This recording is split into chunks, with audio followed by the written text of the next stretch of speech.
Nah, keluar di sini masih pagi, Masya Allah.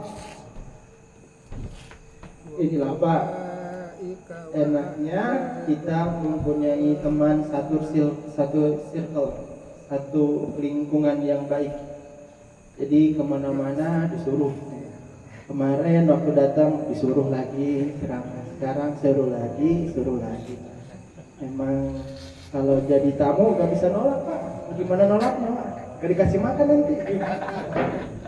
Bahaya nanti. Jadinya Masya Allah. Jadi kalau ada kesempatan ini baik, maka kita saling menasehati satu sama lain. Kemarin sudah belajar.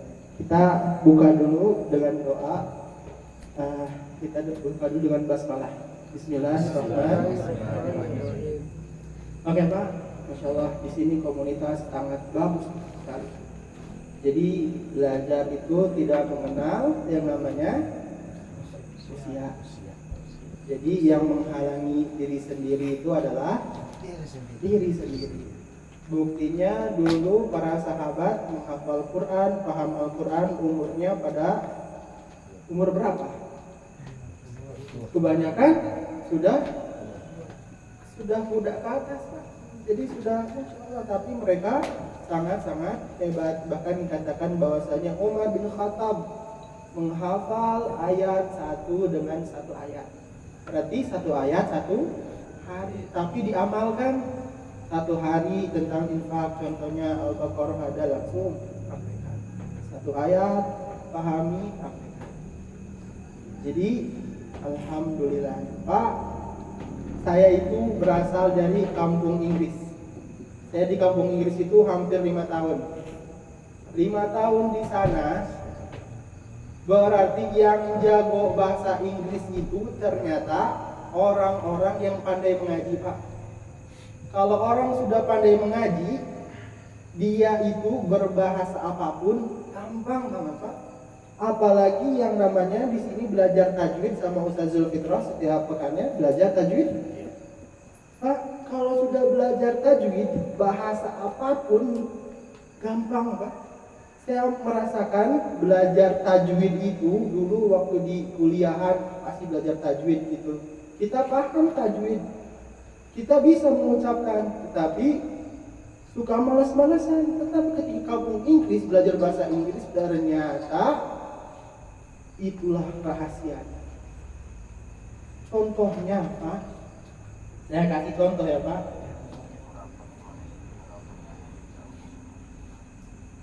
Silakan Pak baca.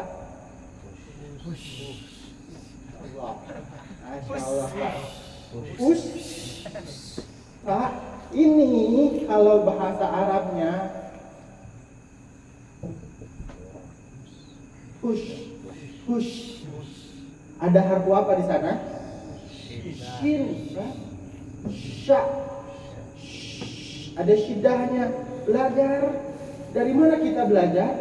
Tajwid Pak. Push. Dan push yourself. Self.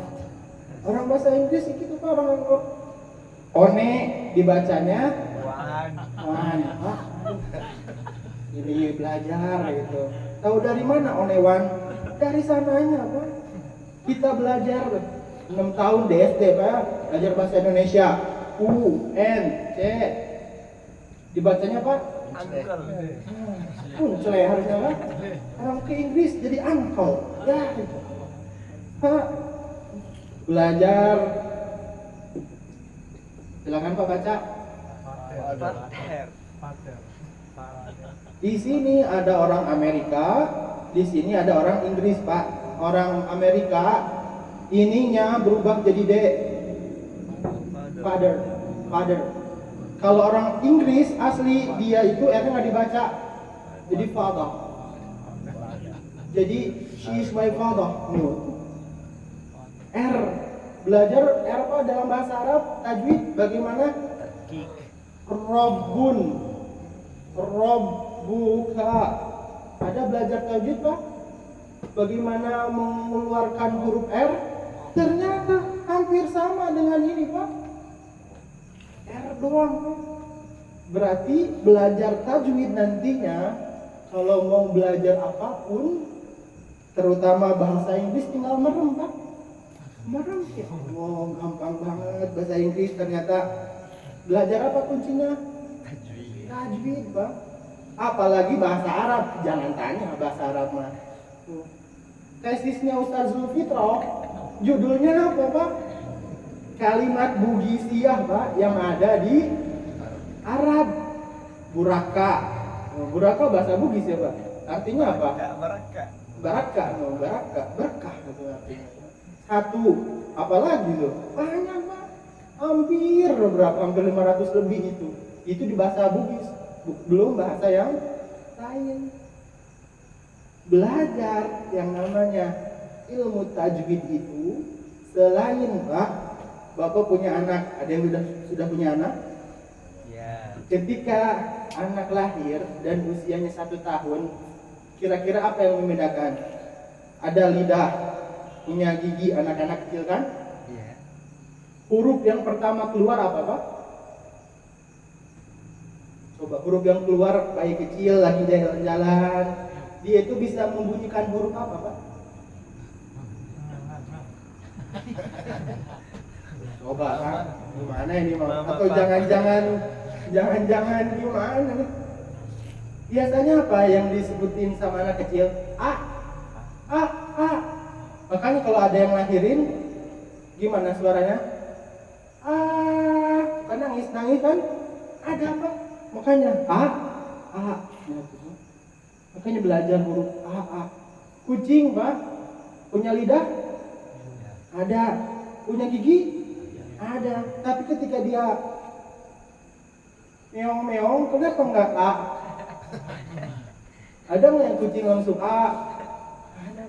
Sama-sama punya lidah, sama-sama punya gigi. Sapi juga gitu. Makanya kalau anak kecil ketika dia belajar lari-lari terus dia meong-meong, berarti anak kucing Mas. Itu Masya Allahnya tuh, dari lidah, dari gusi, kita punya lidah, punya gigi. Tapi kenapa hewan seperti itu? Padahal satu Pak, kuncinya apa Pak? Tajwid. Tajwid itu melatih Pak. Makanya kalau mau awet muda nggak Pak di sini? Mau? Kuncinya apa? Kunci awet muda itu apa? Selain air wudhu, selain yang lain, kira-kira apa? Mengaji Pak. Orang yang ngaji itu awet muda. Kenapa? Coba alasannya apa? Karena jadi tajwid itu adalah mengeluarkan apa? Jadi mengeluarkan apa tadi kata sudah Fitrah? Kuludhi hakin hakohu. Orang ngaji kira-kira mukanya standar, datar, atau penuh dengan penghayatan? A'udzubillahi minasy. Ada yang gitu? Atau innalil muttaqina. Apa? Inna. Ketarik Pak. Ketarik ini. Innalil manun. Ternyata mimik wajah itu menentukan. Di orang-orang Inggris tuh Pak, katanya ada senam wajah biar awet muda. Gimana caranya? Tiap pagi itu. Jadi kalau bangun tidur subuh ngapain? Olahraga mereka. 5 menit aja gitu biar awet. Orang Islam ngapain Pak? Ngaji orang Islam. Udah mukanya glowing, awet muda, hatinya tentram. Makanya orang Islam itu nikmat paling terbesar itu adalah apa? Ketika Bapak subuh-subuh bangun, hati itu tentram, padahal masalah itu banyak banget. Tapi nggak tahu, bangun tidur ke masjid, tenang banget, kayak nggak ada masalah apapun dalam hidup Pak. Itu adalah sebuah nikmat, ketenangan, as-sakinah. Makanya orang nikah itu sakinah, mawadah, warahmah. Ada sakinahnya, ketenangan. Orang tenang itu tanda-tandanya orang beriman. Dari ilmu tajwid Pak. Ilmu tajwid doang. Kemarin gara-gara sejarah Pak. Sejarah saya terangin ilmu tajwid. Berarti bisa bahasa apapun. Tanya Pak, orang Arab pernah ketemu sama orang Arab? Pernah? Saya pernah ketemu Pak orang Arab. Saya tanya kan, orang Arab itu kalau belajar bahasa apa sih yang paling sulit? Kira-kira Bapak kalau tanya gitu bahasa apa yang Bapak sulit itu? Kalau saya pasti saya jawab bahasa Duri karena saya nggak bisa. Bapak bisa bahasa Duri? Bisa. Berarti Bapak lebih jago daripada saya tuh. Tadi saya nanya bahasa itu, bahasa Durinya, saya nggak enak itunya. Kan jangan belajar bahasa sama teman, suka menyesatkan Pak. Teman saya orang Makassar semua Pak, orang Sulsel, Sumatera, Sulawesi semua. Yang diajarin bahasa-bahasa kasarnya Pak. Kayak sun, jangan itulah, jangan disulusin, goyang. Kayak kalau saya orang Makassar, kayak Pak. Itu buktinya teman. Makanya tajwid itu Pak, penting banget. Belajar tajwid HI gitu. Ini kalau kha, kalau bo gitu. Semuanya, jadi jangan malu-malu mengekspresikan. Kalau kita itu belajar bahasa Inggris itu jangan malu untuk mengekspresikan katanya. Kalau bilang kalau a, meskipun i-nya belum disikat gigi, apa-apa. Gitu. Gitu. Ini bacanya hada, hada. Gitu kan banyak apa? Tulisannya jauh apa?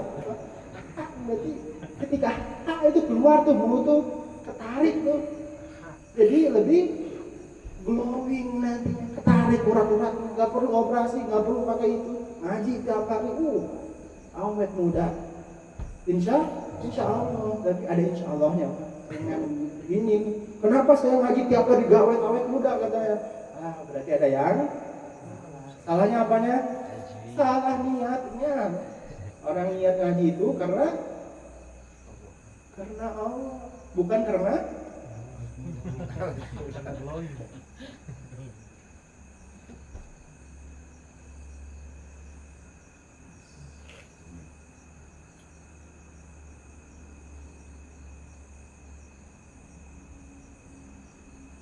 Oke Pak, apa perbedaan di sini? Boleh dibuka surat Al-Fatihah semuanya? Dilihat. Alhamdulillahnya pakai yang atas atau yang bawah? Atas. Yakin Pak? Yakin yang atas? Setiap hari ini kita baca Bismillah, Bismillah, Bismillah, Bismillah. Yang di atas. Boleh. Sekarang buka surat Al-Iqra, Iqra Al-Alaq. Ayat pertama. Tulisannya yang bawah atau yang atas, Pak? Iqra bismi rabbikal ladzi khalaq, juz 30 Al-Alaq. Ayat pertama, silakan dibuka. Yang atas atau yang bawah?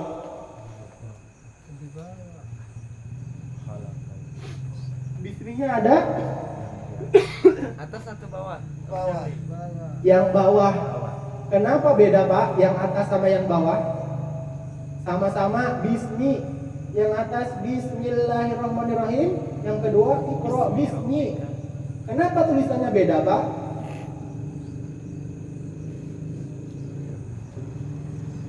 Berarti kalau mengaji itu dilihat baik-baik. Kenapa bisa beda Pak? Siapa yang nulis Quran?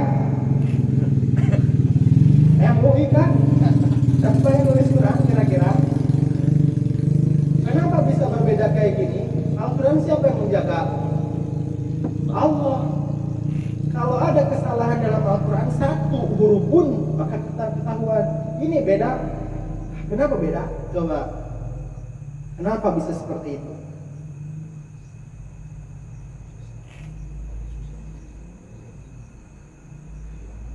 Lihat kan? Baik-baik ke papan tulis. Ada yang pertama, ada yang kedua. Makanya huruf dalam bahasa Arab itu ba aja Pak, itu bisa memiliki 14 arti dan lebih. Huruf ba doang Pak, cuman huruf ba. Artinya bisa 14 lebih, huruf ba doang. Makanya kenapa Al-Quran turun dalam bahasa Arab? Karena la'allakum ta'qilun, biar kalian semua itu menjadi orang-orang berakal. Makanya kalau sekarang melihat Al-Quran dengan sama Al-Quran, ini kenapa gini? Ini kenapa gitu? Ini kenapa gini? Berarti biar bisa lebih tahunya. Kita lihat.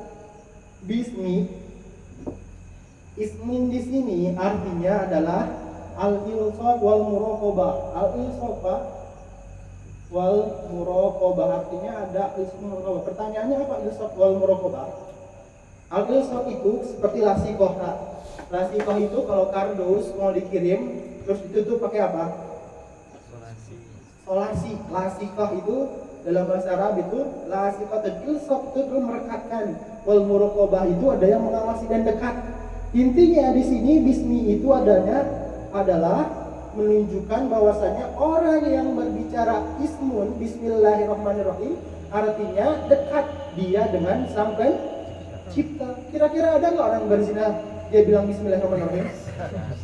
Ada nggak orang wah nih HP nih boleh kita curi? Sebelum dia curi bilang apa? Bismillah. Ada nggak kira-kira gitu Pak? Nggak ada, karena menunjukkan tidak ada kedekatan antara dia dengan Tuhan. Makanya bismillahirrahmanirrahim itu menunjukkan orangnya dekat antara orang yang berbicara bismillahirrahmanirrahim. Ada sebuah cerita Pak, tapi jangan dilihat bosnya kisahnya nyata atau bukan. Ini gara-gara bismillahirrahmanirrahim. Jadi ada orang yang punya istri, istrinya itu ketika melakukan sebuah pekerjaan dia bilangnya bismillah, bismillah, bismillah. Pokoknya mau minum bismillah, mau mandi bismillah nggak Pak? Nggak boleh di kamar mandi Pak. Masa orang bismillah di kamar mandi? Pokoknya mau acara apapun dia bilang bismillah, bismillah, bismillah. Sampai suaminya kesel banget. Bismillah, bismillah mulu sih katanya. Oh, buat apa bismillah itu? Apa guna bismillah? Akhirnya si suaminya ini mau ngecek gitu, mau mau menguji gitu. Apa sih gunanya bismillah? Si suaminya ini Pak nitipin duit, makanya berapa gitu, 1 juta atau 2 juta gitu. Akhirnya sama istriku dipanggil, ini ada uang 1 juta, saya titipkan kepada kamu. Akhirnya istrinya ngambil dan taruh di lemari. Sebelum naruh dia bilang apa? Bismillah. Akhirnya dia tutup. Tanpa pengetahuan si istri ini, suaminya udah mengambil uangnya, diambil sama suaminya. Dan dipanggil istri, istriku mana uangnya? Ketika istrinya membuka lemari, ternyata uangnya masih ada. Akhirnya diambil uangnya, dikasihkan ke suami. Suami heran, lah kok ada? Ini adalah keajaiban bismillah. Tapi nggak tahu ini kisahnya nyata atau bukan. Tapi kita ambil hikmahnya. Gara-gara apa Pak? Bismillah. Kedekatan antara orang yang berbicara dengan orang itu. Makanya nggak ada orang yang tadi minuman keras, sebelum minum dia bilang bismillah. Nggak ada kejadiannya Pak. Coba nggak ada orang kayak gitu. Nggak ada.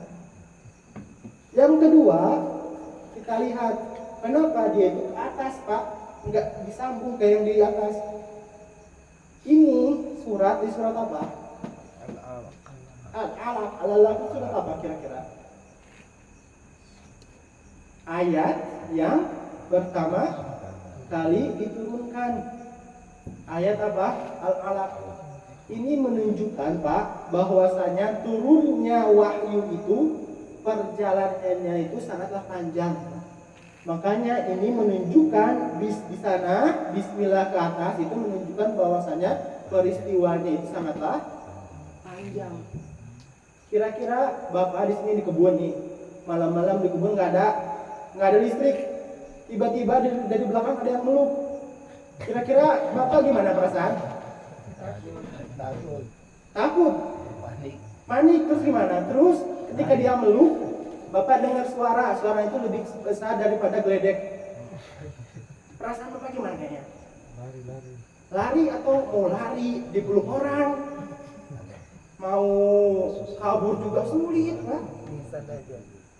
Sulit Pak, itu Pak. Nabi Muhammad di Gua Hiro malam-malam nggak ada lampu. Ada yang meluk dari belakang, gimana perasaannya? Berdebar gitu. Jangan Nabi Muhammad itu manusia. Ada yang meluk dari belakang. Jangankan Nabi Muhammad, saya aja kabur kalau gitu. tanya kemarin ke kebunnya Ustaz Zulfitro malam-malam ini, kamu di sini sendirian sampai maghrib? Iya katanya. Hebat, nggak ada yang ini ganggu. Bagus Pak di sini. Tawakalnya luar biasa Pak. Sapi itu Pak di sana, diikat doang, nggak ada kandangnya. Ada kandangnya? Nggak ada. Di sana sapi itu nggak dikandangin. Di Jawa Barat, wah Pak, jangan tanya Pak. Di Jawa Barat orang maling itu malingnya gimana Pak? Di kandangnya, sampingnya rumahnya. Gimana? Disembelih di tempat, terus dipotong-potong, dari situ diambil ke mobil. Saking canggihnya orang maling Pak. Orang tidur gak kedengaran. Di sini nggak tawakalnya. Bagus. Motor kuncinya ditinggal Pak. Di sana udah habis bilang jangan tanya Pak. Tidur, HP di celana ataupun di samping Pak. Aman nggak? Di sini masih. Di sana di ibu kota atau di mana? Wah Pak jangan tanya. HP di kantong aja bisa dibobol, digituin sama pisau sampai keluar itu. Jadi kembali ke Bismillah. Peristiwanya panjang. Nabi Muhammad ada yang meluk dari belakang di gua malam-malam. Dengar suara ikro. Nabi Muhammad bisa membaca? Ya. Kira-kira di gua Hiro ada lampu nggak Pak? Ada buku nggak? Disuruh baca-baca apa kira-kira? Kalau di sini saya bilang Pak berenang. Berarti di mana tempat berenang? Sungai jauh Pak. Di sini ada sungai nggak Pak? Nggak ada. Berarti saya orang kayak gini Pak. Saya bilang berenang. Ya berenang di mana? Nabi malaikat Jibril bilang ikro. Terus di gua Hiro gelap.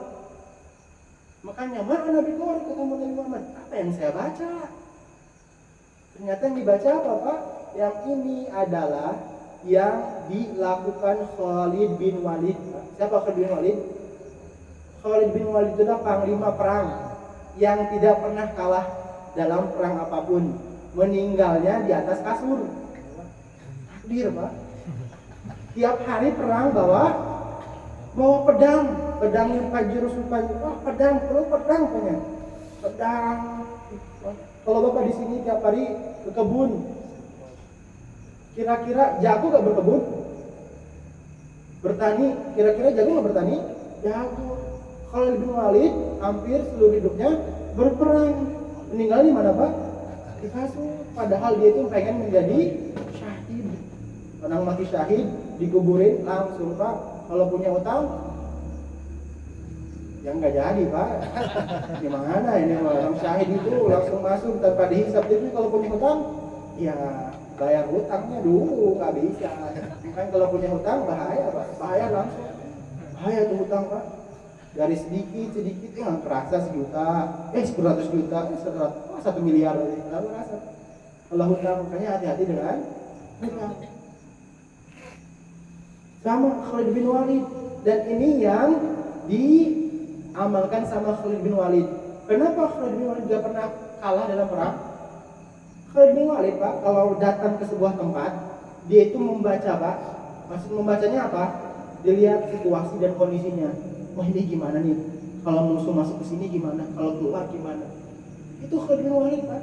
Makanya kita harus kalau datang ke semua tempat nih, wah ini kalau bisnis gimana nih? Berapa untungnya nih? Itu boleh Pak. Kalau membaca ke sini, ini gimana nih? Wah ini ada peternakan nih, bagus nih kalau kita bangun. Gitu Pak. Makanya Rasulullah itu ketika ikro, apa yang dibaca? Segala hal Pak. Padahal di sana itu tidak ada apa-apa. Ketika di sana langsung gemetar semuanya, langsung pulangnya kemana Pak? Ke rumah. Makanya kalau Bapak punya masalah, jangan lari ke rumah orang lain.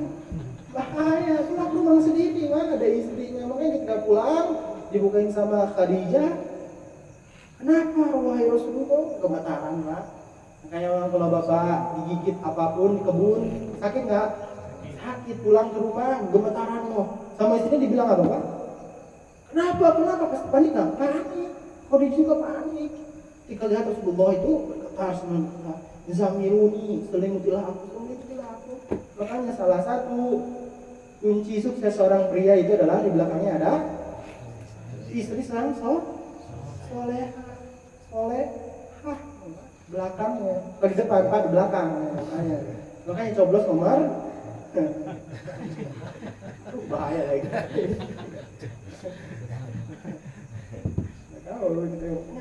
Laki-laki itu ar-rijal qawwamun 'ala nisa. Itu di depan, bukan di belakang. Yang belakang siapa? Makanya berarti Hitler itu siapa, Pak? Zionis. Tapi kalahnya sama siapa? Kalah sama perempuan, Pak. Istrinya tunduk kepada perempuan. Coba lihat, Pak. Zionisnya Hitler membantai kaum dibantai sama dia, tapi kalahnya sama istrinya, tunduk sama istrinya, Pak. Makanya kekuatan seorang laki-laki yang soleh adalah belakangnya, Pak. Di zaman Rasulullah itu ada suami istri, Pak, yang dalam kekayaan itu pun tidak ada. Jadi sholat itu gantian. Jadi kalau suaminya sholat, kemana? Ke masjid, langsung pulang ke rumahnya, biar pakaiannya itu bisa dipakai istrinya sholat. Saling mendukung suami istri. Ada nggak zaman sekarang kayak gitu, Pak? Ke masjid gitu. Kenapa pulang? Ini baju saya mau dipakai sholat buat istri katanya. Kenapa pulang buat cepet-cepet? Banyak sekarang habis sholat Allahu Akbar, Assalamualaikum, langsung kabur. Seakan-akan masjid itu adalah orang yang mau nagih utang, Pak. Padahal nggak ada nagih utang di masjid, ada nggak? Santai, tenang. Makanya adalah salah satu pemuda, Pak, yang nanti dapat syafaatnya adalah orang pemuda atau seorang laki-laki yang betah-betah di masjid, Pak. Di masjid betah nggak? Betah, kan ada AC-nya. Kalau nggak ada AC panas, nggak betah. Bukan karena itunya, tapi karena di masjid dapat habis subuh, terus habis subuh ngaji, habis ngaji itu sampai matahari terbenam, itu pahalanya sama kayak orang berhaji. Tapi kalau Bapak sibuk, gimana itunya? Silakan di kebun, ketika nanam bawang, astagfirullah. Ketika nutup lagi, la haula wala quwata illa billah. Kata orang, kapan beresnya ini? Nggak beres itu. Tapi bagus, Pak, ada orang gitu, ada. Buktinya apa? Ada seorang imam. Saya tutup dengan sebuah cerita biar nggak lama-lama, ya. Bahaya nanti lama-lama. Saya tutup dengan sebuah cerita. Cerita pertama, ini gara-gara doa semuanya, Pak. Jadi ada seorang pembuat roti tiap hari buat roti. Pernah lihat, Pak, orang buat roti gimana? Gimana? Ada yang tahu buat roti gimana? Bikin adonan. Gini lagi, tambah lagi itu mungkin gitu. Tapi pembuat adonannya karena soleh, Pak. Dia Allahu Akbar, la haula. Oh, pikir, Pak. Gitu lagi. Wah, kayak gitu. Setiap dilakukan sebuah perbuatan, dia berzikir. Dia itu punya satu keinginan, bahwasannya dia itu pengen bertemu seorang imam. Kira-kira Bapak ada keinginan nggak buat ketemu Jokowi? Ada? Nggak ada. Keinginan bertemu siapa ya? Kalau yang masih hidup, bertemu siapa? Bertemu orang soleh kita. Jadi si pembuat roti ini pengen ketemu seseorang, Pak. Yang seseorang ini, dia itu waktu zaman dulu nggak ada foto, cuman namanya itu terkenal banget. Jadi si imam ini, dia itu lagi bersafar, terus ke masjid. Di masjid itu tiba-tiba ada yang ngusir, Pak, coba. Jadi imam besar ini tidur di masjid istirahat, tiba-tiba ada yang ngusir. Karena nggak tahu bahwa itu imam besar. Yang ketika diusir, lihatlah si pembuat roti imam besar ini. Ketika didapatin, ya Allah katanya, ke rumah sepuh. Tiba-tiba disuguhin makanan sepuh itu. Akhirnya apa yang terjadi? Ketika imam besar ini melihat, ternyata si pembuat roti ini lagi buat roti. Apa yang diucapkan? Lagi berzikir. Dia ditanya, wahai saudaraku, ketika kau membuat roti adonan itu, kenapa kau selalu berpikir ini adalah sebuah katanya sudah jadi kebiasaan. Dan gara-gara ini semua doa saya terkabulkan kecuali satu. Apa katanya? Bertemu imam. Dia sebutin namanya. Ternyata imam yang dia maksud itu adalah imam yang ada di depan kita. Gara-gara apa, Pak? Sebuah doa Pak. Satu lagi Pak, saya tutup dengan sebuah doa. Dan ini kisahnya masyhur di kalangan orang Arab. Jadi ada seorang nenek-nenek yang tinggal dengan anak kecil. Anak kecilnya ini dia itu menderita penyakit berbahaya. Dan sudah divonis sama dokter itu yang bisa menyembuhkan penyakitnya ini dokter spesialis yang mahal gitu. Dan tempatnya ini di ujung Pak, kayak misalnya kalau di sini kayak bonek-bonek kan gitu. Ujung. Makanya ujung bukan kayak gitu. Akhirnya singkat cerita bahwa jadi si dokter spesialis ini mau melakukan sebuah perjalanan ke sebuah kota. Naik pesawat. Tiba-tiba di pesawat ada guncangan turbulens dan dia itu jatuh pesawatnya tapi masih selamat. Akhirnya ketika dia jatuh selamat, akhirnya dia tanya, saya mau ke kota itu, apakah ada jalur ataupun kendaraan yang lain? Saya butuh banget. Akhirnya katanya ada sebuah mobil. Ternyata dia naik mobil, tiba-tiba ada hujan dan badai. Akhirnya mobil itu nggak kelihatan mana jalannya. Tiba-tiba kelihatan sebuah rumah. Ada rumah kelihatan, akhirnya disamperin. Kata dokter itu, kita ke rumah tersebut aja, mudah-mudahan kita berlindung daripada badai dan lain-lainnya. Dan ketika datang disambut sama seorang nenek-nenek. Dan nenek-neneknya itu Masya Allah Pak, ketika dia datang ke rumahnya, si nenek ini orangnya solehah, dikasih makanan. Habis itu si neneknya cerita kayak gitu, nenek kenapa di sini? Saya tinggal sama seorang anak kecil. Dikisahkanlah kisahnya bahwasanya dia itu punya seorang cucu yang cucunya menderita penyakit berbahaya. Dan kata rumah sakit tempatnya, katanya dokter itu yang bisa menyembuhkan spesialis. Si nenek ini pernah ke rumah sakit tersebut dan minta dokter, ternyata dokternya punya jadwal schedule yang sangat padat. Akhirnya si dokter itu menangis. Kenapa? Karena dokter yang dia maksud adalah yang ada di depan. Si perempuan ini setiap hari berdoa dan tidak pernah putus. Makanya kalau Bapak sekarang berdoa, kenapa doa saya nggak diijabah? Berarti bukan nggak diijabah. Doa itu ada 3. Yang pertama, diijabah langsung. Ada diijabah langsung, ada. Orang yang sekarang ini tuh jarang banget Pak. Kalau semua orang doa yang diijabah langsung bahaya. Kenapa Pak? Bahaya. Misalnya saya berantem sama orang sini, saya doa kematian bagi dia, dia doa kematian bagi saya. Dua-duanya diijabah Pak, saya mati dia mati, bahaya. Saya nanam bawang Pak, di sini nanam bawang, di Bima juga panen. Saya berdoa bagi orang-orang Bima biar bawangnya itu gagal panen, gimana Pak? Diijabah, bahaya nanti Pak. Bahaya. Makanya doa itu nggak langsung diijabah, ada 3 Pak. Ada doa itu langsung diijabah, ada. Doa itu ada yang ditabung. Ketika nanti kita hari kiamat, amalan-amalannya sudah dibagikan, kurang. Nah ini amalan kita kurang. Apa yang menambahkan? Doa. Terus apa lagi? Itu menghindarkan doa juga dari sebuah hal-hal yang tidak kita mau.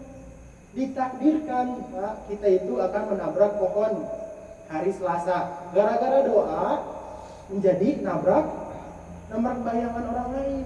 Selamat gak kita? Gara-gara apa Pak? Doa. Makanya salah satu yang bisa berubah takdir itu adalah doa.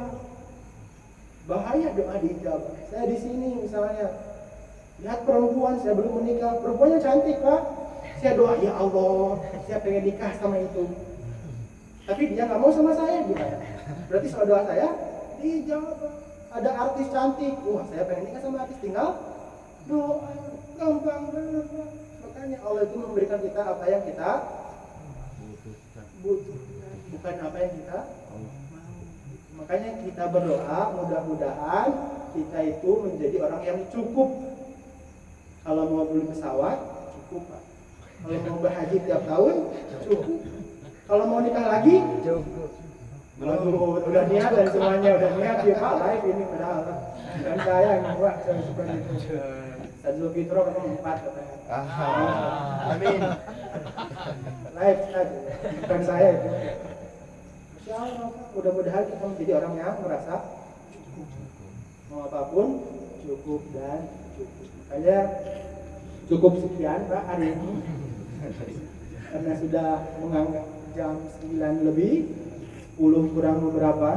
Insya Allah kalau nanti kita punya nyawa dan punya pertemuan lain, insya Allah kita akan bertemu lagi. Kalau ada sumur di ladang boleh kita numpang mandi. Kalau ada umur panjang boleh kita nikah lagi. Mudah-mudahan kita berdoa kepada Allah Subhanahu Wa Taala agar kita itu menjadi orang-orang yang bahagia dunia dan akhirat. Amin. Ya Rabbal Alamin. Mudah-mudahan orang yang sakit dimatikan penyakitnya. Orang yang satu mudah-mudahan diduakan. Yang punya mobil satu mudah-mudahan jadi dua. Yang rumahnya satu mudah-mudahan jadi dua. Yang mesinnya satu jadi semua. Jadi nggak mudah-mudahan amin ya rabbal alamin. Saya tutup pertemuan kali ini dengan doa kafaratul majlis. Subhanakallah wa rabbana wa bihamdika asyhadu an la ilaha illa anta astaghfiruka wa atubu ilaik. Assalamualaikum warahmatullahi wabarakatuh. Waalaikumsalam warahmatullahi wabarakatuh.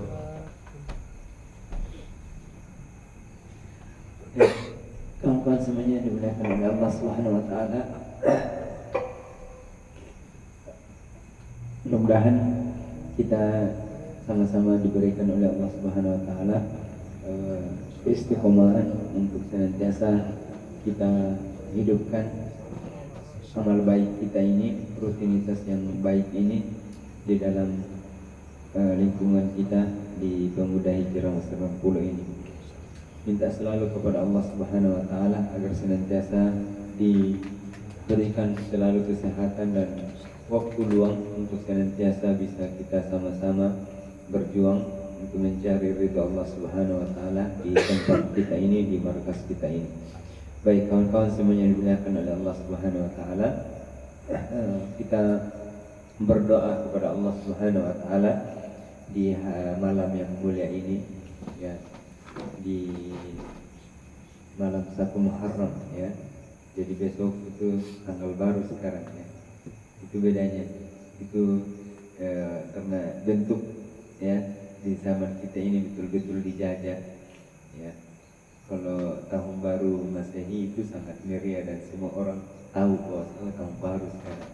Tapi kalau tahun baru Islam itu sama sekali orang kadang tidak sadar bahwa sekarang kita ini masuk ke tahun baru, dan malam ini itu tahun baru, ya, tahun baru Islam, ya, 1445 Hijriah, ya. Dan bulan Muharram itu adalah bulan yang mulia di antara 4 bulan yang Allah Subhanahu Wa Taala katakan Ashhurul Hurum, ya, 4 bulan yang mulia. Salah satunya itu adalah Muharram, ya. Oleh karena itu kita senantiasa tahu di mana kita posisi kita sekarang, ya, di bulan apa kita sekarang berada, sehingga bulan-bulan yang dispesialkan oleh Allah Subhanahu Wa Taala itu kita bisa menggapai pahala yang besar di dalamnya, dan larangan-larangan yang dilarang di dalamnya itu kita hindari. Baik, di tahun baru Hijriah ini kita memohon kepada Allah Subhanahu Wa Taala dan berharap kepada Allah Subhanahu Wa Taala agar senantiasa kita diberikan keistiqomahan oleh Allah Subhanahu Wa Taala di jalan yang diridhoinya. Allahumma rda anna ya Rabb, Allahumma rda anna ya Rabb, Allahumma rda anna ya Rabb. Alhamdulillah Rabbil Alamin, hamdan syakirin, hamdan na'imin, hamdan yuwafi ni'amahu wa yukafi mazidah. Ya Rabbana lakal hamdu kama yanbaghi li jalalikal karim wa azimi sultanik. Allahumma inna nas'aluka ridhaka wal jannah. Allahumma inna nas'aluka ridhaka wal jannah. Allahumma inna nas'aluka ridhaka ya Allah. Kami mohon kepadamu ridhamu ya Allah. Kami mohon kepadamu ridhamu ya Allah. Ya Allah ya Rahman ya Rahim, kami mohon kepadamu ya Allah ridhamu kepada kami semua ya Allah, di atas komunitas kami ini, di atas komunitas pemuda hijrah Muslim 10 ini. Ya Allah, ridhoilah kami di atas komunitas kami ini ya Allah. Ya Allah ya Rahman ya Rahim ya Zal Jalali wal Ikram, Engkau yang memberikan umur panjang kepada setiap manusia. Ya Allah ya Rahman ya Rahim, Engkau yang masih memberikan kepada kami sampai detik ini, sampai pada tahun baru ini. Bimbinglah kami selalu untuk mendekatkan diri kepadamu ya Allah. Ya Allah ya Rahman ya Rahim ya Zal Jalali wal Ikram, bimbing kami untuk selalu taat kepadamu, bimbing kami untuk selalu ridho kepadamu. Ya Allah ya Rahman ya Rahim, berikan kekuatan dan kesabaran kepada kami untuk senantiasa taat dan tunduk kepadamu. Ya Rahman ya Rahim ya Zal Jalali wal Ikram, bukakanlah kepada kami pintu-pintu maghfirah-Mu ya Allah. Ya Allah ya Rahman ya Rahim, mudahkanlah kepada kami di tahun baru ini, di tahun ini untuk merubah diri kami ya Allah dalam kebaikan kepadamu ya Allah. Ya Rahman ya Rahim ya Zal Jalali wal Ikram, ya Allah, berikanlah kepada kami kemudahan di setiap hal, kemudahan di setiap usaha kami, kemudahan di setiap usaha kami untuk menafkahi istri dan anak-anak kami. Berkahilah setiap usaha kami ya Allah ya Rahman ya Rahim ya Zal Jalali wal Ikram. Allahumma inna nas'aluka salamatan fid din wa afiyatan fil jasad wa ziyadatan fil ilmi wa barakatan fil rizq wa taubatan qabla al maut wa rahmatan 'inda al maut. Allahumma hawwin 'alaina fi sakratil maut wan najata minan nar wal afwa 'inda al hisab. Rabbana zalamna anfusana wa illam taghfir lana wa tarhamna lanakunanna minal khasirin. Rabbana zalamna anfusana wa illam taghfir lana wa tarhamna lanakunanna minal khasirin. Hasbunallah wa ni'mal wakil, ni'mal maula wa ni'man nasir, la haula wa la quwata illa billah. Subhanakallahumma wa bihamdika asyhadu an la ilaha illa anta astaghfiruka wa atubu ilaik. Wa sallallahu ala nabiyyina Muhammad wa akhiru da'wana alhamdulillahi rabbil alamin. Taqabbalallahu minna wa minkum taqabbal ya karim. Baik kawan-kawan semuanya, kita berjumpa lagi di pertemuan selanjutnya di malam Jumat insyaallah taala. Mudah-mudahan kita semuanya diberikan kesehatan, kesempatan untuk bisa berjumpa kembali. Barakallahu fikum. Wassallallahu ala nabiyina Muhammad. Assalamualaikum warahmatullahi wabarakatuh. Waalaikumsalam warahmatullahi wabarakatuh. Ada kan detail. Kebutuhan mata kira buku kamu kan ada melon atau kamu kan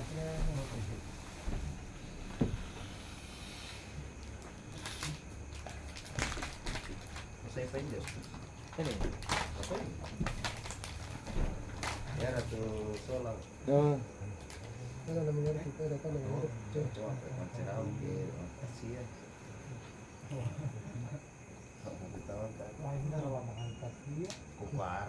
Ini tadi. Tasya, sasa.